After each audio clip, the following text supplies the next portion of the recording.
Le 3 décembre 1943 paraissait dans le toujours excellent Je suis partout la critique de François Vuneuil du film Donne-moi tes yeux, sous le titre M'as-tu vu en aveugle? Texte intégral. C'est la première du nouveau film de M. Sacha Guitry, Donne-moi tes yeux. La salle du Biarritz est naturellement des plus parisiennes.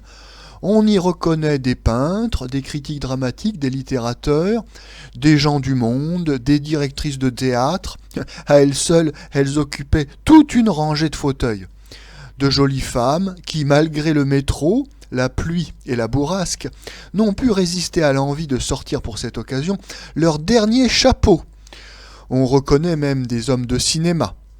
Ils savent bien que M. Guitry n'est pas des leurs, que la scène, avec le côté cour et le côté jardin, est le vrai royaume de cet improvisateur, qu'il traitera toujours le cinéma comme un jouet curieux.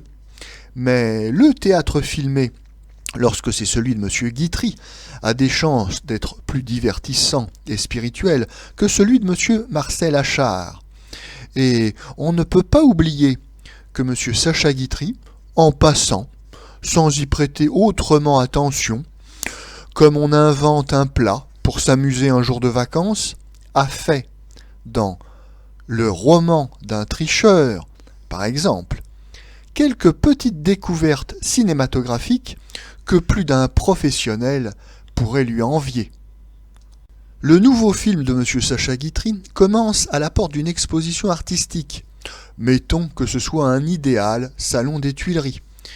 M. Sacha Guitry a choisi ce truchement pour nous dire son amour de la peinture française, qu'il connaît en effet à merveille et collectionne avec le goût le plus sûr.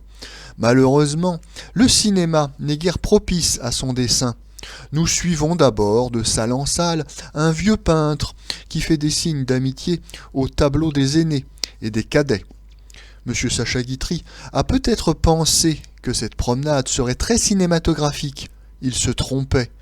Si la caméra roule, c'est pourtant la même image qu'il enregistre tout au long de sa petite promenade. Rien ne ressemble plus à une salle d'exposition qu'une autre salle d'exposition, surtout quand elles sont vides de visiteurs et qu'on n'y distingue pas les tableaux. Dans la deuxième salle, M. Sacha Guitry a organisé une rétrospective d'impressionnistes, avec des reproductions de quelques toiles illustres du Louvre et des galeries étrangères. M. Guitry nous fait observer que tous ces chefs-d'œuvre, si jeunes et triomphants, ont été peints au lendemain d'une autre grande défaite, celle de 1870, et qu'au lendemain de 1940, nous possédons encore la plus riche, la plus vivante école de peinture et de sculpteurs du monde. M. Guitry a raison d'y trouver un bel espoir et un réconfort. Nous sommes tout à fait de son avis, et nous applaudissons de grand cœur à son intention. Mais nous doutons beaucoup qu'elle soit comprise. C'est un couplet que M. Sacha Guitry lance sur les peintres. Il a l'inconvénient de tous les couplets. Il est très voyant. Et il a l'air de propagande, qui lui enlève beaucoup de sa sincérité. D'autre part, il désigne à notre admiration des photographies assez charbonneuses de Renoir, de Pissarro, de Cézanne, que, justement, la photographie trahit toujours. Ou encore, M. Guitry cinématographie en noir et blanc des toiles de Dunoyer de Ségonzague, du trio, d'Othon Friese. La majorité du public, des salles obscures, ignore tout de ces peintures et de leurs auteurs, quand elle n'a pas une tendance à trouver cet art-là fort laid. On peut le déplorer, mais on n'initiera certainement pas la foule à la peinture contemporaine en faisant défiler hâtivement sous ses yeux une douzaine de méchants clichés, accompagnés de quelques exclamations prises au répertoire des perruches du monde. Quelle merveille! La beauté de ça! Ceux qui aiment à la passion les mêmes peintres que M. Guitry, comme c'est le cas pour le signataire de cette chronique, bâillent et se disent « Oh, je viens pas au cinéma pour voir des fantômes de peinture ». Quelle ne doit pas être la réaction du grand public qui, par-dessus le marché, se contrefiche bien que Maurice Brianchon, dont il n'a jamais entendu parler, soit ce monsieur effacé à lunettes noires, et que l'ami Touchag est la plus sympathique physionomie du monde. Vous bêchez, va-t-on me répondre. Un effort artistique du cinéma. Point du tout. Il est à la portée de n'importe qui de photographier un beau Renoir ou un beau Manet au cours d'un film. Mais l'art sera dans le mouvement, la puissance évocatrice de ce film. Nous en sommes aussi loin que possible avec le prologue de « Donne-moi tes yeux », monotone et maladroit. Monsieur Guitry groupe autour des tableaux quelques vedettes, Monsieur Duvallès, Madame Mila Parelli, Monsieur Pascali, qui joue une anecdote comique. Le public, qui pense à bon droit que Monsieur Guitry l'a convoqué pour le faire rire, s'égaie brièvement. Mais le sujet du film n'est pas là. Il s'amorce dans le somptueux atelier où Monsieur Guitry, incarnant un sculpteur célèbre, accueille la jeune fille dont il vient de tomber amoureux, qu'il aime aussi avec ardeur et qui va poser pour lui. Tour de l'atelier, qui permet de passer en revue quelques pièces des collections de Monsieur Sacha Guitry. La main de Monsieur Guitry, posée sur une main, comme au-delà Rodin. Marivaudage majestueux du sculpteur avec son modèle, devant une baie ouverte sur Notre-Dame.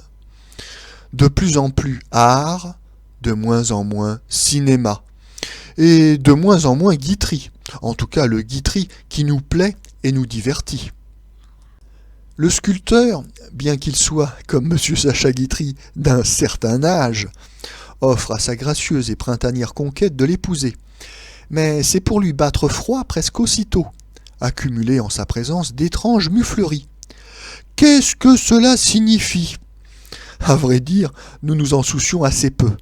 Le film de M. Guitry est si outrageusement statique qu'il nous plonge dans la même exaspération qu'un automobiliste qui pense écouler un week-end agréable et qui, depuis 1 heure, pestant et jurant à son volant, ne parvient pas à démarrer.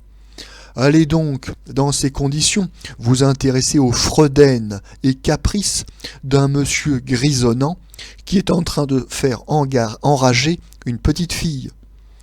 Enfin, la paradoxale attitude du sculpteur s'explique.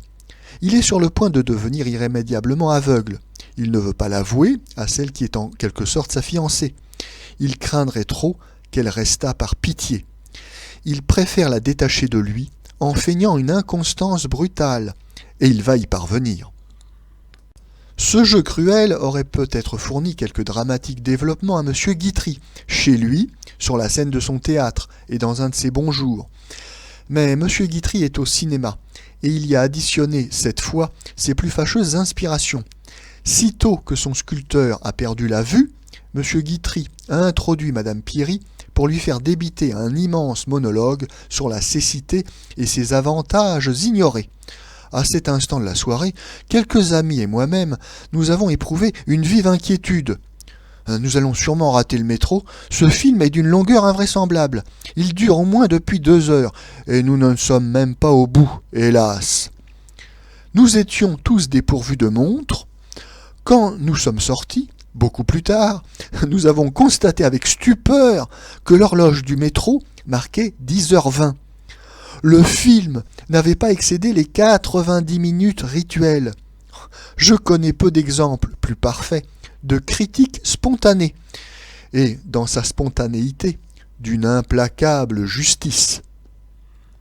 Enfin, voici une idée jolie, où reparaît fugitivement le Guitry de la bonne veine.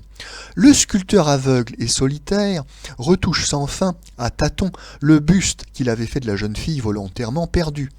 Mais en allant caresser pour la 20e fois le visage de glaise, c'est le visage de chair que ses mains trouvent à sa place.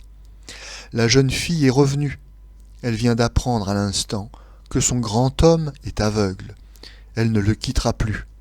Elle lui donne ses yeux. Du moins, ce film si mauvais se termine-t-il sur une image charmante et émouvante. Mais non, M. Guitry tient encore à placer une énorme dissertation sur la finesse comparée de nos 5 sens. Ouf! Nous sommes enfin libérés, et il n'est que 10h20. C'est incroyable.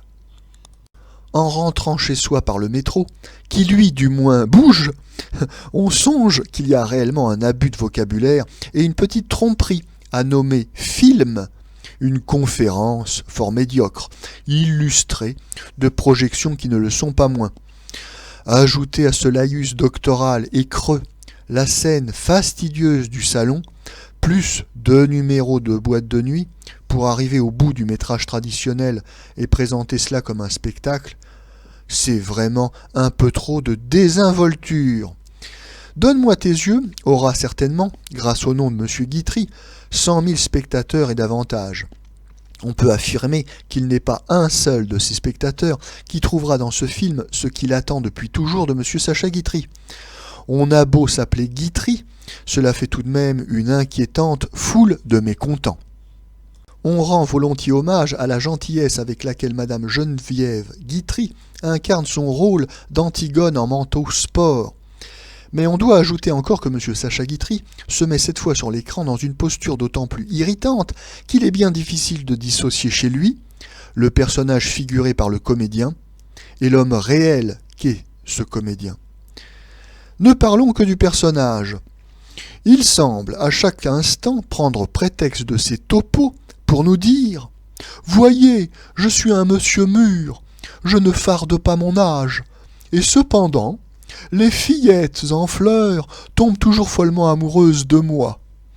Et voilà qui est encore plus épatant. Je deviens aveugle, et elles sont plus amoureuses que jamais. » Et pour tout arranger, M. Sacha Guitry joue un sculpteur dans un ton ultra pontifiant. Oui, il faut vraiment s'appeler Sacha Guitry pour se permettre cela, sans crainte de ramasser une gamelle décisive. Ce disant, c'est encore un éloge, et même considérable, que l'on adresse au talent d'un homme à qui l'on pardonne d'autant moins de nous ennuyer que l'on sait comment il nous amuse quand il lui plaît. Le 10 décembre 1943, dans un article publié dans Je suis partout et consacré aux critiques des films Le Colonel Chabert et Un seul amour, François Vineuil ajoute un post-scriptum concernant sa précédente critique du 3 décembre 1943 et consacrée au film Donne-moi tes yeux, texte intégral. On avait ignoré jusqu'ici qu'un zazou surréaliste se dissimulait dans la rédaction de Je suis partout, et que c'était le chroniqueur cinématographique de notre journal. Cette remarquable découverte vient d'être faite par l'éditorialiste anonyme d'une feuille de presse assez confidentielle et dont nous ne croyons pas nécessaire d'assurer bénévolement la publicité. Sous couleur de défendre l'ours de Sacha Guitry, Donne-moi tes yeux, notre polémiste, d'autant plus bouillant qu'il est camouflé, mène une charge furibonde et haineuse contre l'ensemble de la critique cinématographique parisienne.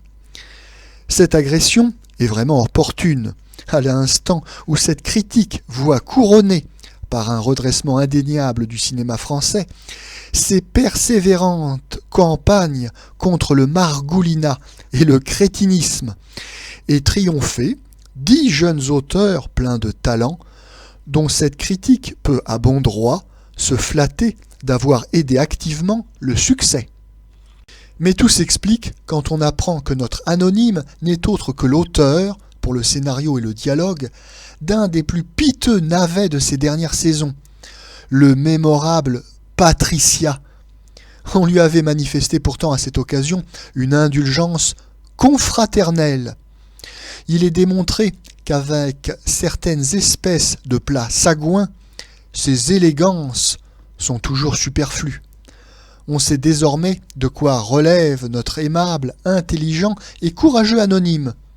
Des coups de pied au cul qu'il ne va pas manquer de collectionner.